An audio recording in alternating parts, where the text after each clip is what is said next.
ఏంటంటే మన బాడీలో ఇన్సులిన్‌కి రెసిస్టెన్స్ వస్తది. సో, ఆ రెసిస్టెన్స్‌ని తగ్గించడానికి మనం life style changes like weight loss, walking and diet management అవన్నీ చేసి దాంతో పాటు టాబ్లెట్స్ గూడా యూజ్ చేయొచ్చు. కానీ అది గూడా ఒక సర్టెన్ లెవెల్ వరకే. 300 అబోవ్ ఇన్సులిన్ షుగర్ వాల్యూస్ ఉన్నాయంటే మాత్రం ఇన్సులిన్ యూజ్ చేయడమే బెటర్. టైప్ 2 డయాబెటిక్ పేషెంట్స్ కూడా. అందరూ ఇన్సులిన్ అంటే కాస్ట్ ఎక్కువుంటది అది ఇది అని కొన్ని అపోహలుంటాయి. అట్లేం లేదు. మన ఇన్సులిన్ మామూలు మనం తీసుకునే సిరంజ్ ఇది. ఇది మామూలుగా వయల్. ఇందులో ఇన్సులిన్ అనేది ఇంజెక్షన్ ఉంటది. దీన్ని దీంట్లోకి తీసుకోవాలనమాట. దీని కాస్ట్ ఓన్లీ 180 రూపీస్ అట్లనే ఉంది. అదే టాబ్లెట్స్ కాస్ట్ అయితే మీకు మంత్లీ 1000 అబోవ్‌నే ఉంటది టాబ్లెట్స్ కాస్ట్. అట్లా గాకుండా మీరు కొంతమందికి ఈ ఇన్సులిన్ అనేది కన్వీనియంట్ ఉండదు. సో, ఈ పెన్ క్యారీ చేయలేరు ఎక్కడికంటే అక్కడ.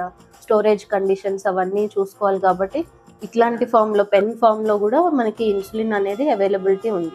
ఇదైతే ఈజీ టు క్యారీ. మీరెక్కడికైనా తీసుకెళ్ళొచ్చు. స్టోరేజ్ ఇన్‌స్ట్రక్షన్స్ అట్లేమీ అవసరం లేదు. అండ్ నీడిల్ గూడా కొంచెం సైజ్ తక్కువనే ఉంటది దీనికి. సో, పెయిన్‌ఫుల్ అనేది ఉండదనమాట. పెయిన్ చాలా తక్కువుంటది దీంతో. ఇది గూడా మరీ ఎక్కువ కాస్ట్ ఏం లేదు. మీకు 1300లో వచ్చేస్తది.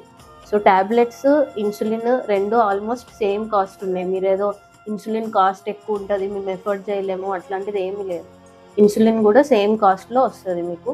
అండ్ మంచిగా పనిచేస్తది గూడా. అండ్ ఇంకొకటేంటంటే metabolic memory or legacy effect అని ఒకటుంటది. మీకు ఇన్సులిన్ ఎర్లీ స్టేజెస్‌లో షుగర్ ఎక్కువ ఉన్న వాళ్ళకి ఇన్సులిన్ పెట్టి కంట్రోల్ చేసేస్తే నెక్స్ట్ టైమ్ ఆ మెమరీ అన్నది మీ బాడీలో స్టోర్ అయ్యి ఉంటది. సో, తర్వాత మీరు టాబ్లెట్స్ వాడినా గూడా అవి ఇంకా ఎఫెక్టివ్‌గా పనిచేస్తాయన్నమాట.